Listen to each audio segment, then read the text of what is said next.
une fragmentation de la physique. Vous savez, c'est pas tout mauvais. Il y a des très bonnes choses dans la physique qui ont été développées. Il faut faire attention. C'est pas tout des conneries, comme on dit en français. Désolé. Mais moi, j'ai utilisé beaucoup de choses qui étaient déjà là, qui ont été développées en fait au début de la physique moderne, avec des très grands personnages qui ont fait des choses très bien, comme Max Planck, comme Einstein, Paul Dirac, des choses qui étaient très bien faites. Le problème fondamental, c'est encore cet actionnement des contextes où on pense « Ah, ça c'est la physique, ah, ça c'est la biologie, ah, ça c'est la chimie, ah, ça c'est la conscience, c'est spirituel, c'est quelque chose, machin, machin. » Et il n'y a rien qui est relié, même dans un domaine, la physique, c'est quantique, ça c'est cosmologique, ça c'est les étoiles, ah, ça c'est les galaxies. On étudie tout séparément, alors que l'univers, évidemment, il fait probablement pas ces distinctions.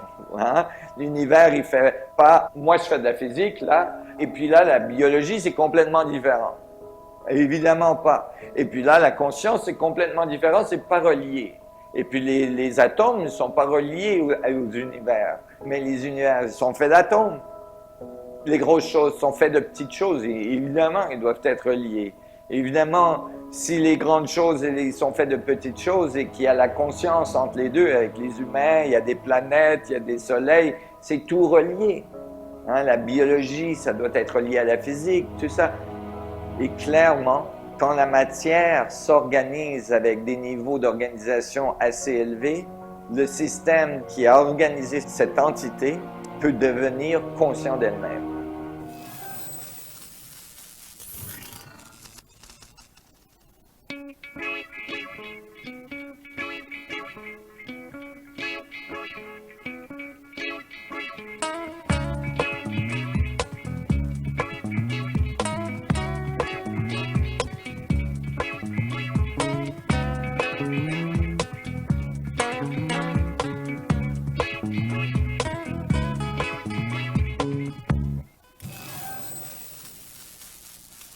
Bienvenue à vous tous, cher être souverain, libre, éternel, sort matrice qui me fait plaisir de retour avec vous.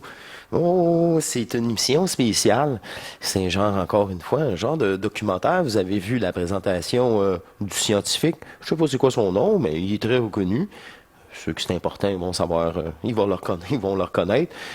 Moi, peu importe son nom ou le personnage, c'est qu'est-ce qui relate, qui m'intéresse. Et tout ce qui relate est l'énergie du manifeste. C'est juste de l'énergie du manifeste. C'est très important.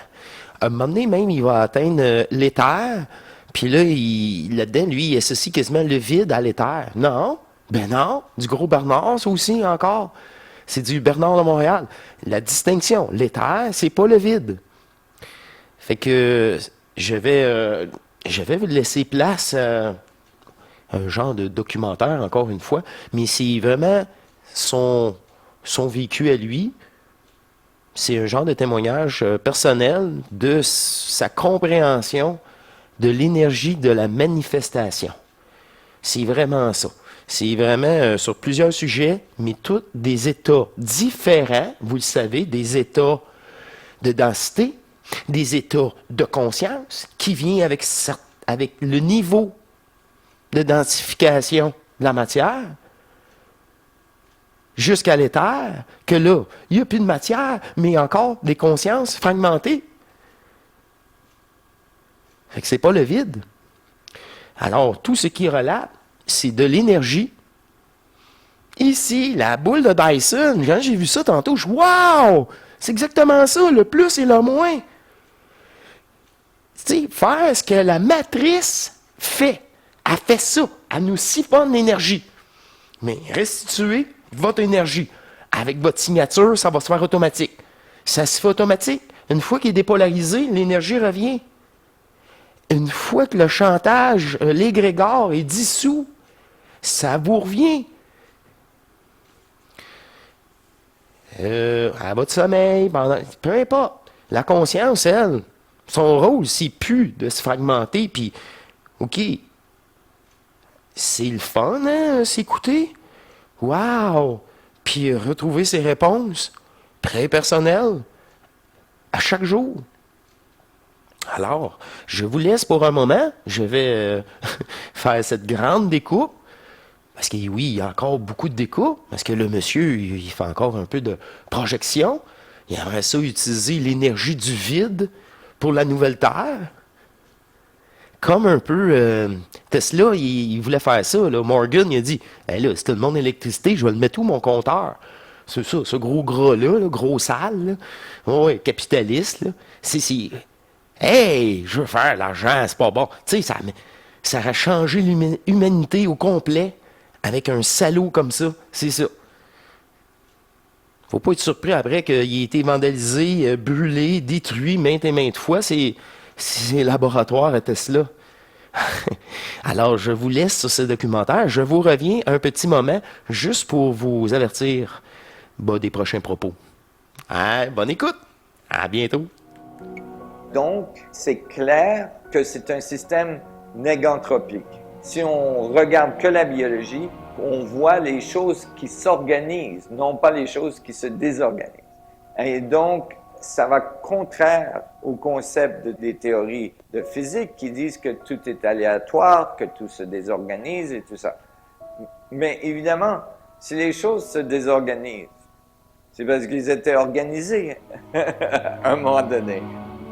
On ne peut pas avoir la désorganisation sans l'organisation. Et la physique de l'organisation, on ne l'a pas explorée.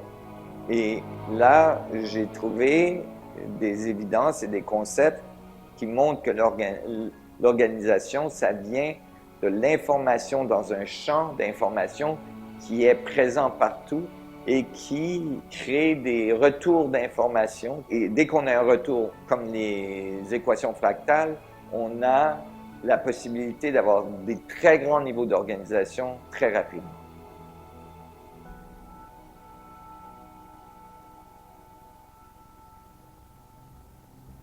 La matière est faite de 99,9999999% d'espace. Les choses qu'on touche, ils sont en fait que 0,000001 de quelque chose. Et cette chose, c'est un champ électrostatique. C'est un peu d'énergie dans l'espace. Alors, c'est tout l'espace et mes équations montrent très clairement et très précisément que les atomes sont de l'espace organisé, de l'énergie de l'espace organisé. Alors, ce champ dans l'espace qui avant avait été appelé l'éther et que des très grands physiciens avec des prix Nobel maintenant retournent à ces concepts d'éther et ils voient que c'était une mauvaise idée de l'enlever. Einstein a essayé de le remettre, il n'a pas réussi. Parce qu'en fait, les équations quantiques montrent que le vide est extrêmement plein d'énergie. Les nombres sont immenses. Alors, je vais vous expliquer un peu. Il y a des champs électromagnétiques entre moi et vous. Il y a des champs, vous voyez, il y a de la lumière visible, il y a l'infrarouge, il y a des micro-ondes, il y a des ondes de radio. Si on prend un petit cristal et on le met à la bonne fréquence, on entend la radio qui sort. Donc, tout ça, c'est dans l'espace entre moi et vous. Et on a l'impression que c'est vide, mais c'est là. Et si on essaie de voir jusqu'à quelle fréquence, en physique quantique, on arrive, les longueurs d'onde deviennent plus courtes, plus courtes, plus courtes, plus courtes, plus courtes. Et puis, plus ils sont courtes, plus il y a d'énergie, parce que plus il y a d'oscillation dans une région d'espace. Et on voit que ça va jusqu'à la longueur de Planck, qui est des milliards et des milliards plus petit qu'un atome.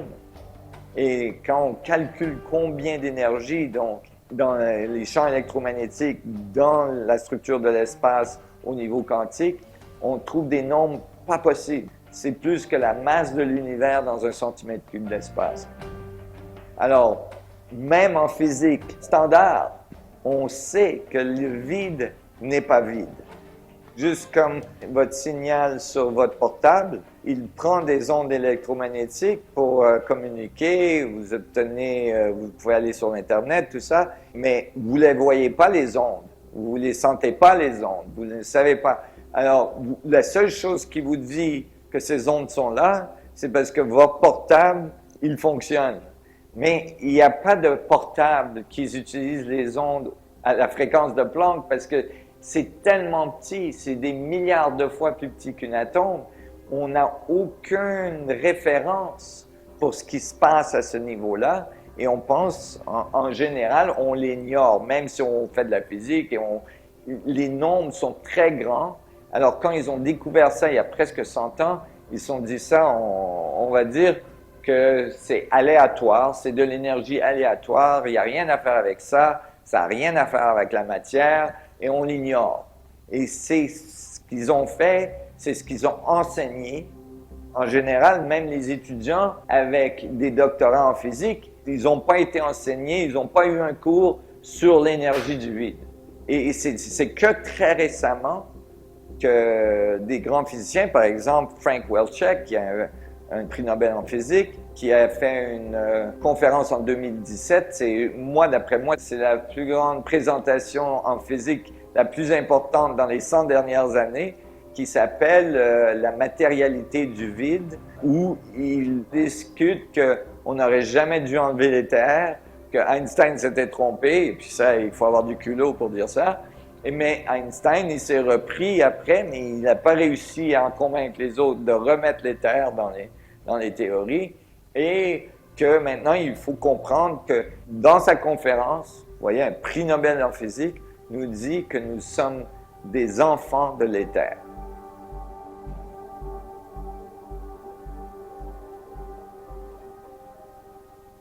La meilleure façon de visualiser ça, cette énergie du vide, c'est de la visualiser comme de l'eau, comme un fluide. Et que ce fluide, il est partout. C'est comme un poisson dans l'eau. S'il ne peut jamais sortir de l'eau, puisqu'elle est partout, c'est rien pour eux. Ils ne comprennent pas qu'ils sont dans l'eau. Hein? Et vous imaginez que dans l'eau, il peut y avoir des petits vortex qui se forment. Hein? Où les molécules d'eau, au lieu de faire comme ça, ils font comme ça. Il y a des centaines, des milliers, de milliards de molécules qui se mettent à tourner comme ça de façon cohérente. Le poisson, ou bien vous, dans l'eau, vous voyez, et là, vous voyez un petit vortex. Hein? Et peut-être qu'il est très, très petit, ce vortex. Et vous allez dire, ah, il y a quelque chose là, alors qu'il n'y a rien là-bas. Il n'y a rien autour, mais il y a quelque chose là. Je le vois. Et ça, c'est une atome. Vous voyez, ça, c'est un petit vortex dans le vide qui crée un petit effet énergétique. Et là, vous voyez ce truc et vous dites, ah, mais là, vous essayez de comprendre ce vortex d'eau sans sachant qu'il y a de l'eau partout. Et que ce petit vortex d'eau qui est là, il est dans l'eau. Puis, alors, les petits vortex d'eau qui font ta matière, ils sont dans l'eau aussi. Et que là, il y a un échange d'informations entre tous les petits vortex. Et que c'est tout connecté. Si on ne se rend pas compte que ce fluide de l'espace est là, on ne comprendra jamais le petit vortex puisqu'il est fait de ce fluide. On assume qu'il est séparé, il est là-bas, moi je suis ici, il n'y a rien entre nous, alors on est tous séparés, tout est séparé, et on ne comprendra pas. Mais si on comprend que tout est connecté à travers ce super fluide d'énergie de l'espace, là, on commence à comprendre la matière, et éventuellement, on commence à comprendre la conscience, parce que, évidemment, s'il y a des retours d'informations comme ça, s'il y a des feedbacks, hein, la conscience, c'est de réaliser que nous, on est nous. C'est un feedback. Hein? On se voit dans la glace, on dit « Ah, ça c'est moi ». Alors, s'il y a des feedbacks dans la matière, comme ça, avec le champ, éventuellement, la matière s'organise en systèmes plus en plus complexes, et évidemment, à un moment donné, le système complexe devient conscient de lui-même.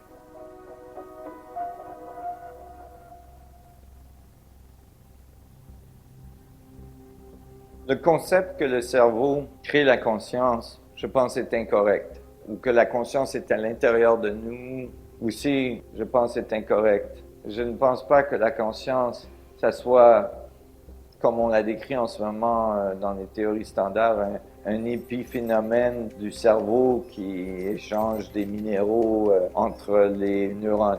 Des décharges électriques, ça ne fait pas nécessairement la conscience. On voit l'activité dans le cerveau, oui, ça, on la voit, mais ça ne veut pas dire que c'est la source de la conscience. L'activité dans le cerveau, moi je pense que c'est plutôt le résultat de la conscience.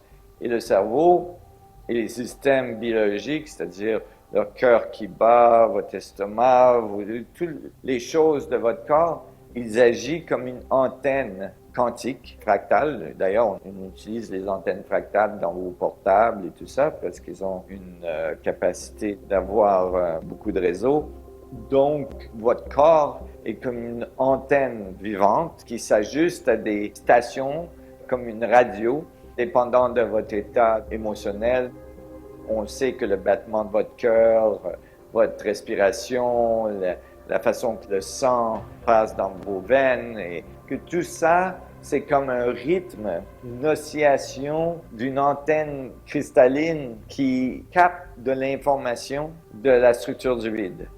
C'est-à-dire que votre conscience, c'est en fait de l'information dans la structure de l'espace et que vous avez cette information qui a animé, qui a organisé la matière. On est comme une antenne dans un champ d'information. Un transmetteur aussi, il envoie de l'information et reçoit de l'information. On capte de l'information à partir de la matière autour de nous et on l'interprète et on la renvoie dans le vide à travers nos atomes qui nous redonnent de l'information sur la matière autour de nous. Et donc, il y a ce retour d'information qui crée notre réalité. Et donc, quand la matière se désorganise, l'information n'est pas perdue. On sait en physique que l'information ne peut pas se perdre. Alors, si elle n'est pas perdue, le concept d'une âme qui continue ou des trucs comme ça commence à faire du sens.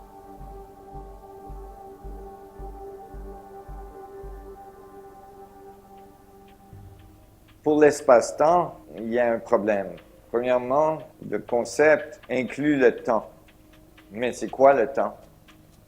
Est-ce que l'univers a un temps qui tic-tac, tic-tac quelque part? Vous savez, c'est un concept de l'homme, le temps. Ce n'est pas un concept nécessairement de l'univers. Si l'univers est infini, infiniment grand, infiniment petit, le concept du temps n'existe pas. Mais juste le concept de l'espace existe, c'est-à-dire il y a de l'information sur la structure de l'espace qui est enregistrée par la structure de l'espace et elle est consécutive l'un à l'autre et ça nous donne une impression de temps. C'est-à-dire que sans mémoire, il n'y a pas de temps. Par exemple, si vous ne vous souvenez pas du moment avant, si vous n'aviez pas de mémoire, vous n'auriez aucun concept de temps. Dans un des papiers que j'ai écrit sur la biophysique et sur la conscience, j'ai appelé le Space Memory Network, donc un réseau de l'espace mémoire. Parce que la mémoire, c'est ce qui fait le temps. Ce n'est pas quelque chose qui est dans la tête d'un humain, mais la mémoire, c'est l'information qui est sur la structure de l'espace quand les systèmes bougent, quand ils s'organisent. Et si l'information est enregistrée sur l'espace, vous pouvez imaginer, puisque vous êtes fait de ce même espace, que les gens pourraient, par exemple, avoir accès à de l'information non locale, puisqu'ils sont faits de cette mémoire, ils sont faits de cet espace. Toute l'information de toute cette structure est présente à l'intérieur d'eux, et ça je l'ai prouvé dans mes équations, parce que j'ai prouvé que toute l'information de l'univers est dans un proton. Donc, puisqu'on est fait de protons, c'est possible que les gens puissent accéder à de l'information qui est non locale. Par exemple... De retour avec vous. Avec cette conclusion, le monsieur, c'est ça. Il parle pas du même vide que moi. Je voudrais juste dire ça comme ça. Lui, son vide, il y a encore de l'énergie. Bon, ben, c'est pas le vide. Je suis désolé. Fait que là, ça fait la confusion. Ça fait encore de la confusion.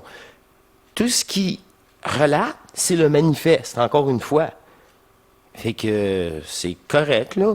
Tu sais, en réalité, même si tu trouves le champ quantique de l'énergie de Tesla qui voulait amener ça à Terre gratuitement pour tous. Mais OK, mais ça ne change rien que c'est pas plus vrai. Mon personnage est pas. Il se fera juste moins exploité. Hein, oui. Puis encore là, ils vont trouver le tour. L'énergie va être gratuite, puis ils vont vous la charger. L'eau, c'est gratuit, puis ils vous la chargent. Tu sais, s'ils pourraient charger vos respirations, ils vous le chargeraient. Fait que, il n'y a pas, comment je vais dire ça, il n'y a aucune projection, moi, tant qu'à moi. Ben, tant mieux pour les prochains, mais ils n'ont pas plus vécu ce que je vous propose à l'intérieur de vous. C'est toute l'énergie du manifeste. C'est toutes les règles qui sont maintenant à votre service. Mais pour qu'ils soient à votre service, et non par la conscience, mais c'est le double. Le double prend place en vous et vous guide intelligemment au travers de ces densités-là, de ces plans existentiels. Tous des personnages irréels, avec des consciences au niveau des densités. Visiter. Visiter. Carrément. Je voulais juste vous mentionner que, en conclusion, c'est vraiment, c'est pas le vide. C'est pas le vide. En plus, c'est bien beau l'expliquer mathématiquement. Et alors? Et alors? Tout ce que tu relates. Et? Puis, c'est pas notre jeu. Il n'est pas rendu là, là. Il n'est pas rendu là. Tu sais, il est attaché à ses 30 ou 40 ans de mathématiques, de sciences. C'est OK. Mais à un moment donné, il va falloir qu'il passe à autre chose. S'il est tanné, s'il n'est pas tanné. Ça se peut qu'il poursuive, là, tout le monde. Mais tu sais, en réalité, c'est bon pour les égos masculines, ça terre. Ah, le vide, c'est plein. Ah, ben c'est déjà bon. C'est déjà une ligne divine. Ben oui. C'est anti-luciférien. Il considère le vide comme plein. Ah, bon. Alors, c'est tous des jeux, le vide n'est pas le vide. Arrête de dire que c'est le vide. Dis des états de densité, puis si tu veux vraiment mettre des chiffres, ben, vas-y. C'est vraiment, là, à m'amener, ça sera pas souvent... moi, je pense que c'est en conclusion. Parce que c'est le maintenant, nous l'avons, toutes ces réponses-là, par notre vécu. J'ai pas besoin d'explication, j'ai pas besoin de ta formule, j'ai mal à la tête. Conscience. Justement, j'ai accès à ça parce que je veux pas comprendre. Puis j'ai accès à quelque chose que t'expliques pas. C'est le vide, vide, vide, vide. Ben là, non, c'est pas ça que tu parles. Ton vide, c'est comme l'éther, encore de l'énergie polarisée. C'est juste vous mentionner ça en conclusion, que si tout le jeu du manifeste, point. Aucunement, j'ai reconnu le vide absolu que je vis de mon double, que vous êtes l'unique conscience qui s'est fragmentée pour jouer tous ces rôles. Regardez, il dit pas ça une fois. Pourtant, c'est... Ben oui, mais c'est la base. Ben ouais. Mais ça, c'est le vide, vide, vide, man. Que vous avez, que j'ai. Peu importe. Peu importe le personnage. Je vous laisse là-dessus. Ça me fait plaisir.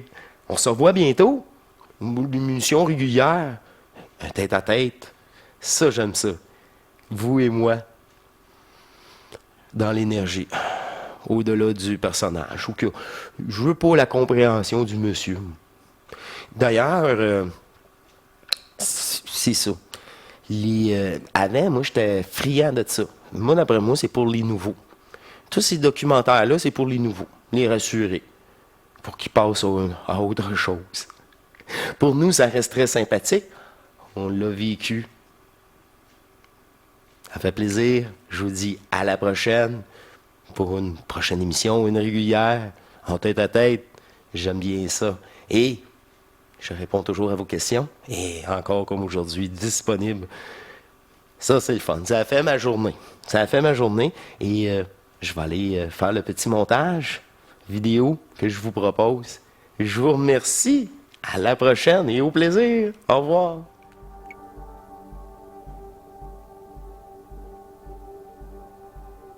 Notre civilisation, premièrement, réalise que le vide n'est pas vide, malgré que nos équations, ça fait plus de 100 ans qu'on le sait, mais qu'on y porte attention, que la structure du vide est cohérente quand elle fait les atomes et que, donc, en utilisant les atomes, qui sont des structures du vide, on peut accéder à l'énergie du vide.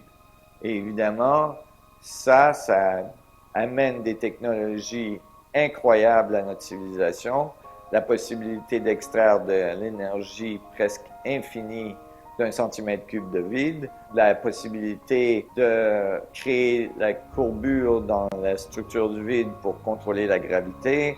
Le contrôle de la gravité amène à la capacité de voyager dans notre univers, de passer à travers notre système solaire, notre galaxie, même notre univers.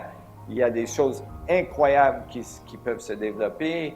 La longévité de la vie pourrait être changée fondamentalement puisqu'on est fait de ce vide et que la désorganisation de nos cellules, en fait, c'est une désorganisation du vide.